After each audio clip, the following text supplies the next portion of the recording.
धर्मेंद्र एक ऐसे अभिनेता जिनकी फिल्मोग्राफी एक से बढ़कर एक कालजयी फिल्मों से भरी है, लेकिन उनकी यह फिल्मोग्राफी और भी ज्यादा बड़ी और प्रभावशाली हो सकती थी अगर उन्होंने कई बेहतरीन फिल्मों को नहीं ठुकराया होता। यहाँ आश्चर्य की बात तो यह है कि धर्म जी ने उन फिल्मों को छोड़ा जिन्हें करके कई एक्टर्स स्टार और सुपरस्टार बन गए। आज का हमारा यह बेहद रोचक एपिसोड धर्म जी के द्वारा छोड़ी गई ऐसी ही 20 फिल्मों पर केंद्रित है जिन्हें छोड़कर कभी न कभी उन्हें पछतावा तो अवश्य हुआ होगा। वीडियो की शुरुआत करते हैं साल 1965 में आई बी.आर. चोपड़ा की कालजयी फिल्म वक्त से, जिसके लीड रोल में नजर आए थे बलराज साहनी, राजकुमार, सुनील दत्त, शशि कपूर, अचला सचदेव, साधना और शर्मिला टैगोर।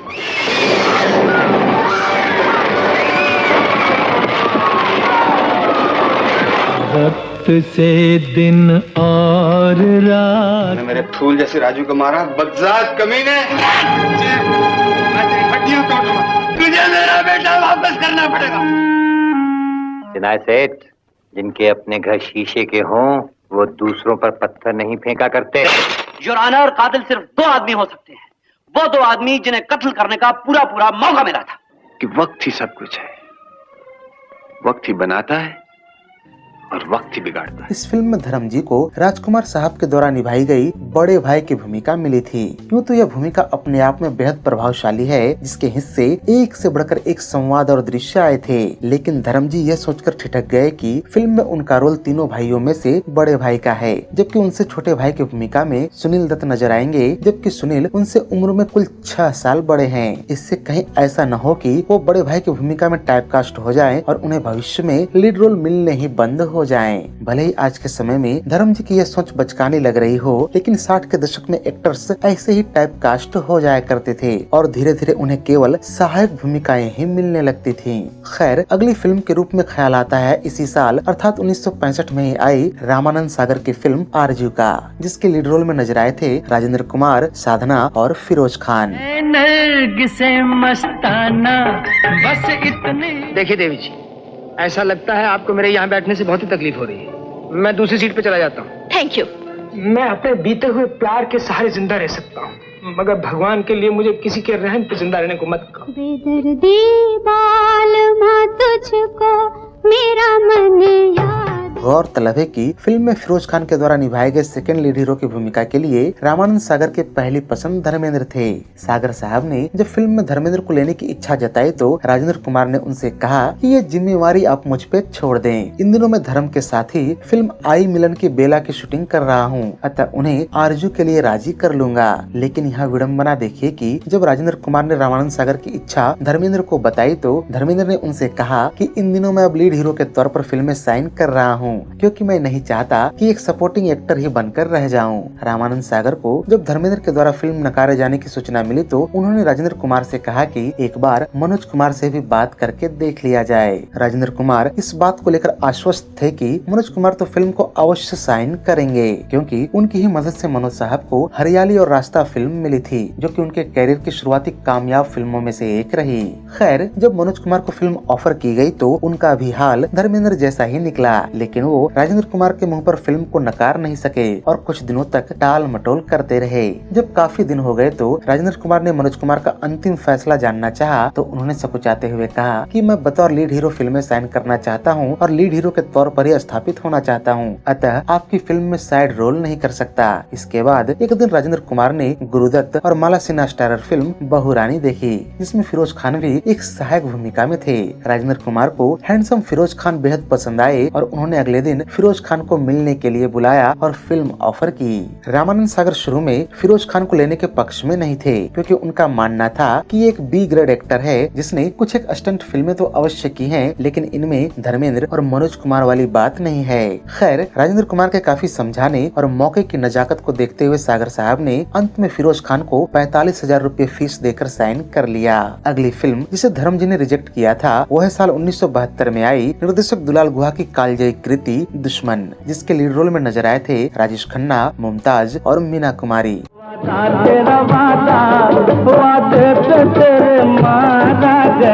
देखा भूख क्या चीज है?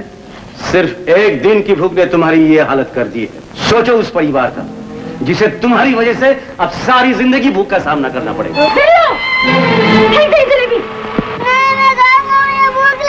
फेंक सब। क्यों?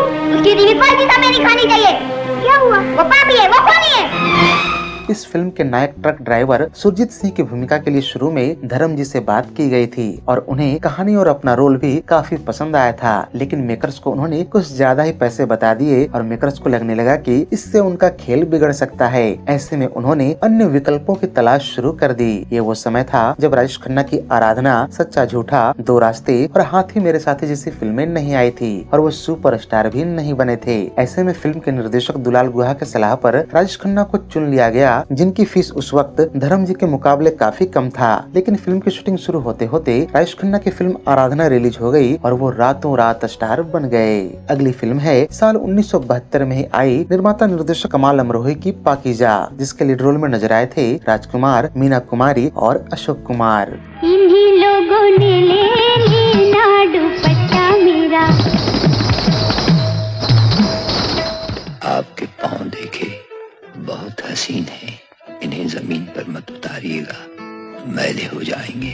फिल्म पाकीजा को बनने में कुल 14 सालों का वक्त लग गया था। यह साल 1958 में ब्लैक एंड व्हाइट में बनना शुरू हुई थी। उस वक्त फिल्म के हीरो के रूप में अशोक कुमार को लिया गया था, लेकिन कुछ ही दिनों की शूटिंग के बाद कमाल अमरोही और मीना कुमारी में अनबन होने के चलते फिल्म ठंडे बस्ते में चली गई। अगले 10 सालों तक कमाल अमरोही ने इस फिल्म की तरफ दोबारा पलटकर नहीं देखा, लेकिन इसी बीच दोनों में सुलह हो गई और साल 1968 में इसे फिर से बनाने की कवायद शुरू हुई। पिछले 10 सालों में फिल्म निर्माण काफी बदल चुका था। अब फिल्में कलर में बनने लगी थी और फिल्म के हीरो अशोक कुमार भी अब काफी उम्रदराज लगने लगे थे। ऐसे में कमाल अमरोही ने शूट हुए ब्लैक एंड व्हाइट प्रिंट्स को स्क्रैप करके नए सिरे से शूट करने का सोचा। अब फिल्म के नायक के रूप में उन्होंने धर्मेंद्र, राजेंद्र कुमार और सुनील दत्त के नाम पर विचार किया, लेकिन किसी न किसी कारणवश तीनों ही फिल्म के नायक नहीं बन पाए। ऐसे में कमाल अमरोही के अंतिम चॉइस बने राजकुमार साहब और उन्होंने सचमुच अपने किरदार में जान डाल दिया। अगली फिल्म जिसे धर्म जी ने ठुकराया था वह साल 1973 में आई निर्माता निर्देशक प्रकाश मेहरा की जंजीर, जिसके लीड रोल में नजर आए थे अमिताभ बच्चन, जया भादुड़ी और प्राण साहब। अब मुझे सब कुछ याद आ गया है तेजा।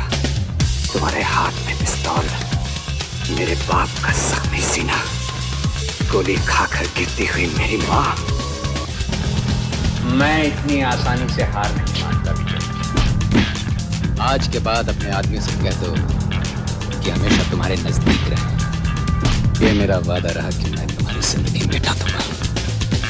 तुम कुछ नहीं कर सकते विजय।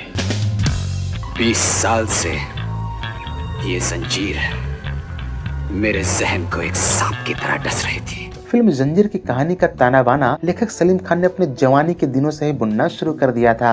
फिल्म में जो आप विजय जैसा कड़क पुलिस ऑफिसर देखते हैं, वास्तव में इस किरदार की रचना सलीम खान ने अपने पिता से प्रेरणा लेकर किया था, जो कि एक बेहद ही ईमानदार और कड़क पुलिस ऑफिसर थे। जैसा कि आप जानते हैं कि सलीम खान बम्बई फिल्मों में नायक बनने आए थे, पर परिस्थितियां कुछ ऐसी बदली कि वो सहायक लेखक बन गए और इसी दौरान उन्होंने जंजीर की कहानी को एक स्क्रिप्ट के रूप में ढाला। यह बात उस समय की है जब सलीम जावेद की जोड़ी नहीं बनी थी और दोनों की जोड़ी की पहली फिल्म हाथी मेरे साथी का कोई अता पता भी नहीं था। जब फिल्म की स्क्रिप्ट तैयार हुई तो सलीम खान ने इसे धर्मेंद्र को केवल 2500 रुपये में बेच दी। खैर, उन दिनों धर्मेंद्र अपनी अन्य फिल्मों की व्यस्तता के कारण इस पर फिल्म शुरू नहीं कर पा रहे थे। इसी दौरान एक दिन प्रकाश मेहरा और धर्मेंद्र की मुलाकात हुई। बातों बातों में प्रकाश मेहरा ने अपनी नई फिल्म समाधि की कहानी धर्म जी को सुनाई, जो कि इन्हें काफी पसंद आई। इधर धर्मेंद्र ने भी प्रकाश मेहरा को जंजीर का स्क्रिप्ट सुनाया। दोनों एक दूसरे के कहानी के मुरीद हो गए।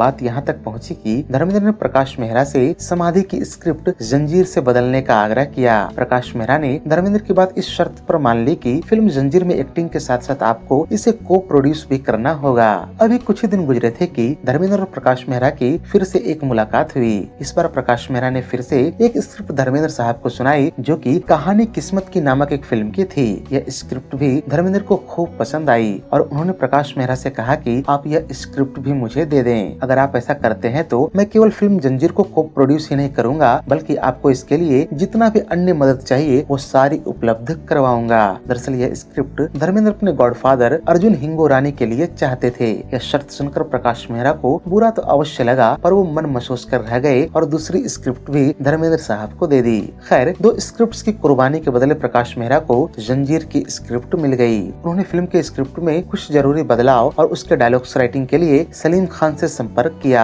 अब तक सलीम खान और जावेद अख्तर की जोड़ी फिल्म हाथी मेरे साथी से बन चुकी थी, अतः फिल्म के स्क्रिप्ट को अंतिम रूप देने के लिए दोनों मिलकर जुट गए। इधर प्रकाश मेहरा ने आधिकारिक तौर पर धर्मेंद्र और मुमताज को लेकर फिल्म की घोषणा भी कर दी, पर लगभग 6 महीने गुजरने के बाद भी फिल्म शुरू नहीं हो पाई। अंत में प्रकाश मेहरा ने अधीर होकर धर्मेंद्र से कहा कि मुझे फिल्म जल्दी शूट करनी है, कृपया करके अपना वादा निभाएं, पर धर्मेंद्र ने अपनी अति व्यस्तता का हवाला देकर फिल्म को कुछ और दिनों तक टालने के लिए कहा। अंत में प्रकाश मेहरा ने निर्णय किया कि उन्हें धर्मेंद्र का दामन छोड़कर किसी अन्य निर्माता और अभिनेता का दामन थामना होगा। इसी क्रम में प्रकाश मेहरा ने मनोज कुमार से संपर्क किया और कहा कि आप फिल्म का निर्माण अपने बैनर तले करने दें, साथ ही आपको इसे को प्रोड्यूस भी करना होगा। मनोज कुमार, जो कि उन दिनों अपनी फिल्म शोर के निर्माण में काफी पैसा लगा चुके थे, अतः उन्होंने अपनी मजबूरियां प्रकाश मेहरा को बताई। साथ ही एक सलाह दिया कि आप खुद का एक प्रोडक्शन हाउस शुरू क्यों नहीं करते। प्रकाश मेहरा को यह बात जच गई और इस तरह से PMP यानी प्रकाश मेहरा प्रोडक्शन की शुरुआत हुई।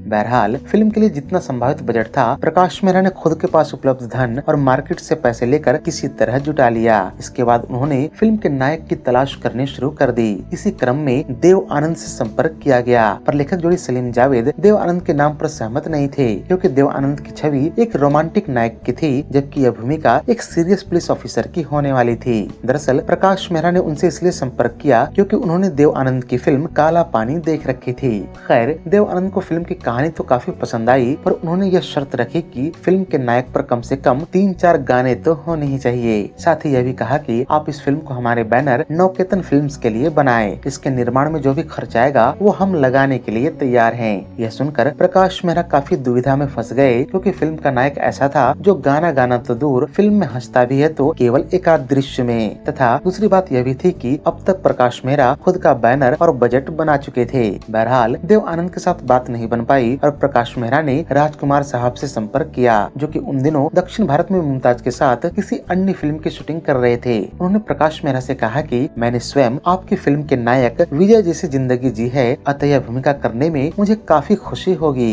यहाँ आपको बताता चलूं कि राजकुमार फिल्मों में आने से पहले बम्बई के माहिम थाना में इंस्पेक्टर की नौकरी किया करते थे। बहरहाल राजकुमार ने प्रकाश मेहरा से कहा कि आपकी कहानी तो मुझे बेहद पसंद है, लेकिन परेशानी यह है कि मैं दक्षिण भारत में जिस फिल्म की शूटिंग कर रहा हूँ उसकी काफी शूटिंग अभी बाकी है, जबकि आप फिल्म को तुरंत शूट करना चाहते हैं। ऐसे में एक ही उपाय है कि आप फिल्म को दक्षिण भारत में शूट करेंगे तो मैं आपको डेट्स दे सकता हूँ। देव आनंद के बाद प्रकाश मेहरा एक बार फिर से भारी दुविधा में फंस गए, क्योंकि फिल्म की कहानी बम्बई के पृष्ठभूमि पर लिखी गई थी, जिससे इसकी शूटिंग दक्षिण भारत में संभव ही नहीं हो पाता। इस तरह से प्रकाश मेहरा ने राजकुमार को भी फिल्म में लेने का विचार त्याग दिया। प्रकाश मेहरा की दुविधा देखकर फिल्म के लेखक सलीम जावेद ने उन्हें अमिताभ के नाम का सुझाव दिया तथा उनकी फिल्म बॉम्बे टू गोवा देखने के लिए कहा। जब प्रकाश मेहरा ने बॉम्बे टू गोवा देखी तो उन्हें अमिताभ काफी पसंद आए। खास करके फिल्म में अमिताभ और शत्रुघ्न सिन्हा के बीच का फाइटिंग सीक्वेंस उन्हें इस बात के लिए आश्वस्त कर दिया कि अमिताभ विजय के लिए सही चुनाव होंगे। फिल्म में हीरो के चयन को लेकर एक कहानी यह भी मशहूर है कि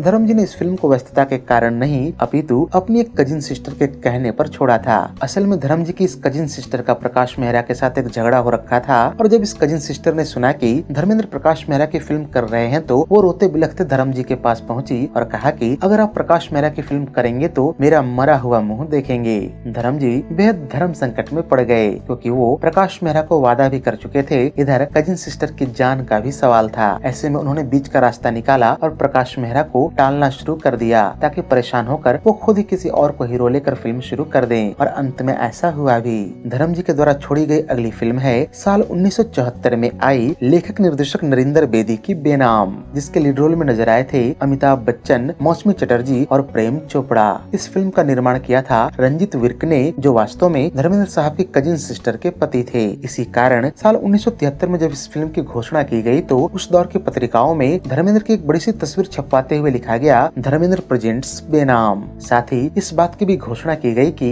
धर्मेंद्र इसमें एक मेहमान भूमिका में दिखेंगे। यह ट्रिक फिल्म को ज्यादा से ज्यादा पब्लिसिटी दिलाने के लिए इस्तेमाल की गई थी, ताकि लोग इसको लेकर उत्सुक हों। वैसे भी इस समय तक फिल्म बेनाम से जुड़े हुए लोग इतने बड़े नाम नहीं थे कि उनको दिखाकर फिल्म बेचा जा सके। अमिताभ की इस समय तक एकमात्र बड़ी कामयाब फिल्म जंजीर आई थी और उन्हें सुपरस्टारडम मिलना अभी बाकी था।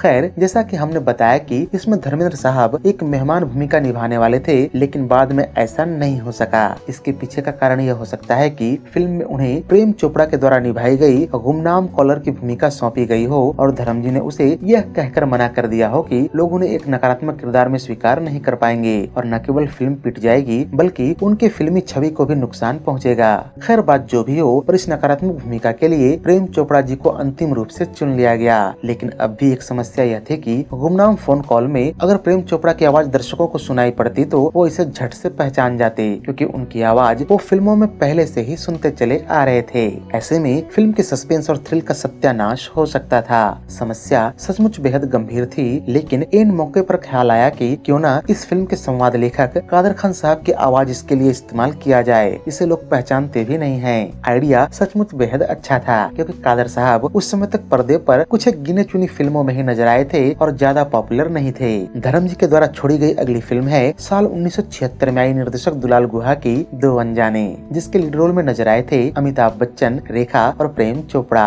फिल्म दो अनजाने के नायक के रूप में निर्माता टीटू और निर्देशक दुलाल गुहा धर्मेंद्र साहब को लेना चाहते थे। इस संबंध में जब धर्म जी से संपर्क किया गया तो उन्होंने कहा कि इन दिनों मैं थोड़ी एक्शन एडवेंचर फिल्मों पर फोकस कर रहा हूं और इस समय उसी तरह की कई फिल्मों को लेकर व्यस्त भी हूं, अतः आप इसे किसी और एक्टर के साथ बना लें। दुलाल गुहा इससे पहले धर्म जी के साथ इज्जत, दोस्त और प्रतिज्ञा जैसी कामयाब फिल्में बना चुके थे, इसलिए उनकी पहली पसंद धर्म जी ही थे। लेकिन अब जब उन्होंने फिल्म करने से मना कर दिया तो उनकी जगह पर अमिताभ बच्चन को अंतिम रूप से चुन लिया गया। अगली फिल्म है साल 1976 में ही आई निर्माता निर्देशक राजकुमार कोहली की नागिन, जिसमें फिल्मी सितारों की एक अच्छी खासी भीड़ देखने को मिली। राजकुमार कोहली ने जब इस फिल्म की कास्टिंग शुरू की तो उन्हें लग रहा था कि उनके स्क्रिप्ट में वो तमाम चीजें मौजूद हैं जिसके खातिर फिल्म से कोई भी बड़ा एक्टर जुड़ने के लिए तैयार हो जाएगा। इसी भावना से वशीभूत होकर वो फिल्म का ऑफर लेकर धर्मेंद्र से मिले और उन्हें फिल्म में वो भूमिका ऑफर की जिसे बाद में सुनील दत्त साहब ने निभाया। वास्तव में धर्मेंद्र साहब को जब बताया गया कि फिल्म में उनके अलावा अन्य स्टार्स को भी लिया जाना है तो उन्हें लगा कि उनके हिस्से औसतन कम स्क्रीन टाइम आएगा। ऐसे में उन्होंने अपनी व्यस्तता का हवाला देकर फिल्म को छोड़ दिया। वैसे अगर इस फिल्म में धर्म जी की उपस्थिति होती तो बात कुछ और होती, लेकिन सुनील दत्त भी इस भूमिका में लाजवाब लगे हैं और फिल्म देखकर लगता है कि उनसे बेहतर यह भूमिका कोई और नहीं निभा सकता। यहाँ यह भी सच है कि इस भूमिका में धर्मेंद्र की सिनेमाई छवि के हिसाब से कुछ भी करने के लिए खास नहीं था, न तो इसमें उन्हें एक्शन करने को मिलता और न ही कॉमेडी। संभवतः यह भी एक कारण हो सकता है कि धर्म जी ने फिल्म छोड़ी हो। धर्म जी के बाद फिल्म में नाग की भूमिका के लिए राजकुमार साहब से संपर्क किया गया, लेकिन एक तो रोल की कम लंबाई, दूसरी बहुत से स्टार्स की उपस्थिति की बात सुनकर राजकुमार साहब ने भी फिल्म को मना कर दिया। ऐसे में कोहली साहब ने इस रोल के बाबत विनोद खन्ना जी से बात की, जिन्हें फिल्म का कॉन्सेप्ट और अपनी भूमिका बहुत पसंद आई। साथ ही उन्हें अपनी भूमिका की लंबाई से भी कोई परेशानी नहीं थी, लेकिन वो चाहकर भी फिल्म को नहीं कर पाए। इसके पीछे का जो कारण उन्होंने बताया वो बेहद चौंकाने वाला था। दरअसल विनोद खन्ना जी को सांपों से डर लगता था, अतः उन्होंने राजकुमार कोहली से कहा कि हम डुप्लीकेट सांपों के साथ फिल्म की शूटिंग कर सकते हैं क्या। यह सुनकर राजकुमार कोहली बड़े पशुपेश में पड़ गए कि पूरी फिल्म ही नाग नागिन के इर्द गिर्द घूमती है और वही इसके आकर्षण के मुख्य केंद्र हैं। ऐसे में डुप्लीकेट सांपों का इस्तेमाल करने से पूरी फिल्म ही एक मजाक बनकर रह जाएगी। मामले की गंभीरता को देखते हुए राजकुमार कोहली ने विनोद खन्ना को फिल्म से जाने दिया और अन्य विकल्पों पर विचार करना शुरू कर दिए। धर्म जी के द्वारा छोड़ी गई अगली फिल्म है साल 1977 में आई निर्माता निर्देशक मनमोहन देसाई की अमर अकबर एंथनी, जिसके लीड रोल में नजर आए थे अमिताभ बच्चन, विनोद खन्ना, ऋषि कपूर, परवीन बाबी, शबाना आजमी और नीतू सिंह। फिल्म के तीनों शीर्ष नायकों अमर अकबर एंथनी के लिए मनमोहन देसाई ने क्रमशः धर्मेंद्र, अमिताभ बच्चन और ऋषि कपूर से संपर्क किया।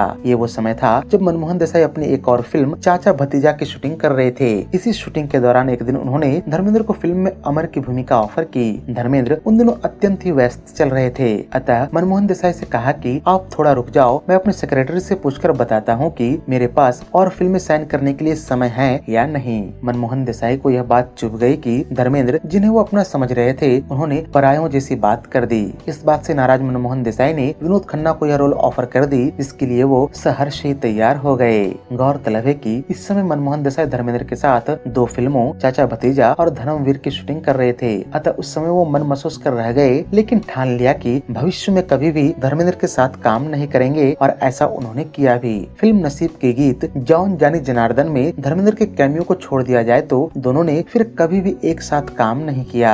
धर्म जी के द्वारा छोड़ी गई फिल्मों की सूची में अगला नंबर आता है साल 1979 में आई निर्माता निर्देशक राजकुमार कोहली की जानी दुश्मन का, और नागिन की तरह इसमें भी फिल्मी सितारों की अच्छी खासी भीड़ देखने को मिली। निर्माता निर्देशक राजकुमार कोहली ने नागिन की तरह फिल्म जानी दुश्मन के लिए भी एक बार फिर से धर्मेंद्र साहब को अप्रोच किया।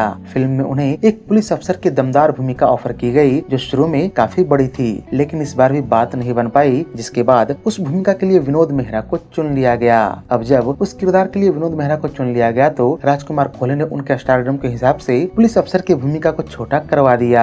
यहाँ विडंबना देखिए कि जो शुरू में फिल्म का सबसे महत्वपूर्ण किरदार था और जिसकी लंबाई काफी बड़ी थी, एक्टर बदलने के साथ उसकी महत्ता भी जाती रही और उसकी लंबाई इतनी कम हो गई कि वो मात्र एक मेहमान भूमिका लगने लगी। यहाँ आपको एक रोचक बात यह भी बताता चलूं कि धर्मेंद्र के द्वारा नागिन और जानी दुश्मन जैसी फिल्में नकारने के बाद भी राजकुमार कोहली साहब ने उनका पीछा नहीं छोड़ा और आखिरकार साल 1982 में अपनी फिल्म बदले की आग में उन्हें लेने में कामयाब रहे, जिसमें धर्मेंद्र के अलावा सुनील दत्त, जितेंद्र, रीना रॉय और स्मिता पाटिल जैसे अन्य स्टार भी नजर आए थे। धर्म जी के द्वारा छोड़ी गई अगली फिल्म है साल 1979 में ही आई यश चोपड़ा की काला पत्थर, जिसके लीड रोल में नजर आए थे अमिताभ बच्चन, शशि कपूर, शत्रुघ्न सिन्हा, परवीन बाबी, राखी और नीतू सिंह। अगर आपको याद हो तो इस फिल्म में सुरेश ओबरॉय, पूनम ढिल्लन और इफ्तिखार समेत कई कलाकारों ने मेहमान भूमिकाएं निभाई थी। यश चोपड़ा चाहते थे कि इसमें धर्मेंद्र भी एक कैमियो करें। दरअसल फिल्म में उन्हें परीक्षित साहनी के द्वारा निभाया गया ट्रक ड्राइवर की भूमिका दी जानी थी और इसके लिए वो स्क्रिप्ट सुनने के लिए तैयार भी हो गए थे, लेकिन जब उन्होंने स्क्रिप्ट सुनी तो उन्हें यह भूमिका काफी छोटी लगी, अतः उन्होंने इसे करने से मना कर दिया। धर्म जी के द्वारा छोड़ी गई अगली फिल्म है साल 1980 में आई निर्देशक रमेश सिप्पी की शान, जिसके लीड रोल में नजर आए थे अमिताभ बच्चन, शशि कपूर, शत्रुघ्न सिन्हा, सुनील दत्त, परवीन बाबी, राखी, बिंदिया गोस्वामी और कुलभूषण खरबंदा। शुरू में इस फिल्म के शीर्ष भूमिकाओं में सुनील दत्त, धर्मेंद्र, अमिताभ बच्चन, संजीव कुमार, विनोद खन्ना, हेमा मालिनी और परवीन बाबी को चुना गया था, लेकिन फिल्म की शूटिंग शुरू होते होते यह कास्टिंग पूरी तरह से बदल गई। दरअसल इस समय तक अमिताभ बच्चन का स्टारडम अपने शिखर पर था और उस दौर के अन्य नायक, जिनमें धर्मेंद्र भी शामिल थे, खुद को कमजोर पा रहे थे और इस कोशिश में जुटे हुए थे कि अगर अमिताभ के साथ किसी फिल्म में काम करना हो तो उसमें उनका रोल अमिताभ के मुकाबले बेहतर हो। ऐसा ही फिल्म शान में भी हुआ, जहां धर्मेंद्र का किरदार अमिताभ से बेहतर था, लेकिन यहाँ रमेश सिप्पी को यह भी डर लग रहा था कि कहीं वो अमिताभ के स्टारडम को भुनाने में चूक न जाएं। अतः उन्होंने धर्मेंद्र और अमिताभ की भूमिकाओं को समान कर दिया, लेकिन जब यह बात धर्मेंद्र साहब को पता चली तो उन्होंने हेमा मालिनी के साथ फिल्म छोड़ दी। इससे रमेश सिप्पी को धक्का तो अवश्य लगा, लेकिन उन्होंने इस रिक्ति को शशि कपूर और बिंदिया गोस्वामी से भर दिया। हाँ, इस पूरे घटनाक्रम में एक बदलाव यह अवश्य हुआ कि अमिताभ बच्चन और परवीन बाबी धर्मेंद्र और हेमा मालिनी की जगह पर प्रोन्नत हो गए और शशि कपूर और बिंदिया गोस्वामी उनकी जगह पर चुन लिए गए। धर्म जी के द्वारा छोड़ी गई अगली फिल्म है साल 1985 में आई निर्देशक रमेश तलवार की जमाना, जिसके लीड रोल में नजर आए थे राजेश खन्ना, ऋषि कपूर, पूनम ढिल्लन और रंजीता। दरअसल यह फिल्म साल 1977 में आसमान नाम से बनने वाली थी, जिसके लीड रोल में धर्मेंद्र, अमिताभ बच्चन, हेमा मालिनी और राखी को लिया गया था, लेकिन किसी कारणवश फिल्म की शूटिंग टलती रही और जब काफी वक्त गुजर गया तो फिल्म के लेखक जोड़ी सलीम जावेद ने इसके निर्देशक मोहन कुमार से स्क्रिप्ट वापस ले ली और उसे यश चोपड़ा के असिस्टेंट रमेश तलवार को दिखाया। उन्हें सलीम जावेद की स्क्रिप्ट काफी पसंद आई और उन्होंने इसे जमाना के नाम से बनाना शुरू कर दिया, लेकिन इस बार स्टार कास्ट पूरी तरह से बदल गई और धर्म जी के जगह पर राजेश खन्ना और अमिताभ के जगह पर ऋषि कपूर को लिया गया।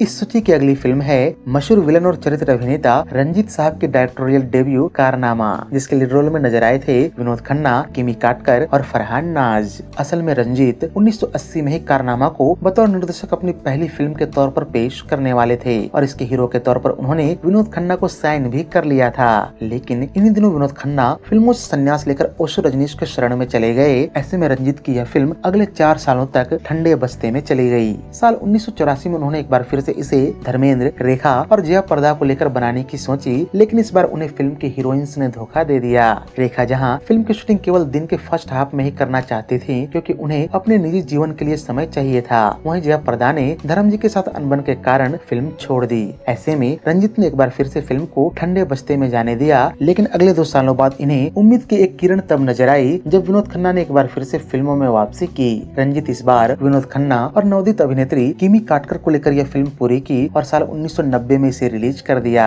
धर्म जी के द्वारा छोड़ी गई अगली फिल्म है साल 1993 में आई लेखक निर्देशक एन चंद्रा की युगांधर, जिसके लीड रोल में नजर आए थे मिथुन चक्रवर्ती और संगीता बिजलानी। एन चंद्रा ने साल 1987 में जब इस फिल्म की शुरुआत की थी तो इसके हीरो के रूप में उन्होंने धर्मेंद्र जी को लिया था, लेकिन आगे चलकर जब इसके मेकिंग में देरी होने लगी तो धर्म जी अन्य फिल्मों में व्यस्त हो गए। कुछ समय बाद जब युगांधर की मेकिंग शुरू हुई तो एन चंद्रा ने धर्म जी से संपर्क किया, लेकिन धर्म जी ने व्यस्तता का हवाला देकर देकर फिल्म को मना कर दिया। ऐसे में फिल्म के अंतिम चॉइस बने मिथुन चक्रवर्ती। बताता चलूं कि कई यूट्यूब चैनल और फिल्मी वेबसाइट्स धर्मेंद्र जी के द्वारा छोड़ी गई फिल्मों की सूची में कुछ ऐसी फिल्मों के नाम गिनाते हैं जो उन्हें कभी ऑफर ही नहीं हुई थी, जैसे कि साल 1960 में आई लव इन शिमला, 1970 में आई जॉनी मेरा नाम, 1971 में आई आनंद और 1978 में आई डॉन। गौरतलब है कि धर्म जी ने साल 1960 में आई फिल्म दिल भी तेरा हम भी तेरे से डेब्यू किया था। इस वक्त वो इस स्थिति में नहीं थे कि वो शशधर मुखर्जी जैसे बड़े निर्माता के फिल्म लव इन शिमला को रिजेक्ट कर सके।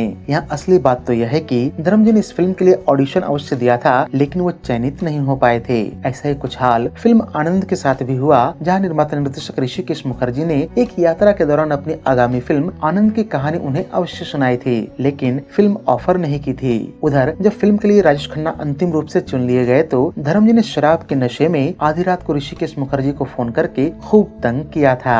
जहाँ तक बात है फिल्म जॉनी मेरा नाम की, तो इसके निर्माता गुलशन राय ने इसे देव आनंद और उनके भाई विजय आनंद के कहने पर बनाया था। इससे पहले गुलशन राय केवल फिल्मों का डिस्ट्रीब्यूशन ही किया करते थे और फिल्म जॉनी मेरा नाम से उनकी फिल्म निर्माण कंपनी त्रिमूर्ति फिल्म्स की शुरुआत हुई। फिल्म डॉन के विषय में तो आप जानते ही हैं कि अमिताभ, जीनत अमान और निर्देशक चंद्र बारोट ने इसे सिनेमेटोग्राफर व प्रोड्यूसर नरीमन ईरानी को कर्ज से उतारने के लिए बनाया था। तो इसमें धर्म जी के आने का और इसे रिजेक्ट करने का कोई सवाल ही नहीं उठता। बहरहाल वीडियो की लंबाई को देखते हुए मैं इसे यहीं पर बंद करने की इजाजत चाहूंगा। उम्मीद है कि यह वीडियो आपको बेहद रोचक लगी होगी। ऐसे ही एक दिलचस्प वीडियो हमने अमिताभ बच्चन की रिजेक्टेड मूवीज पर भी बनाई है, जिसका लिंक इस वक्त स्क्रीन पर आ रहा होगा। फिलहाल आज के इस वीडियो में यहीं तक। मिलते हैं ऐसे ही एक और दिलचस्प वीडियो के साथ। तब तक हमारे चैनल पर उपलब्ध अन्य वीडियोस का भी आनंद लेते रहें। धन्यवाद।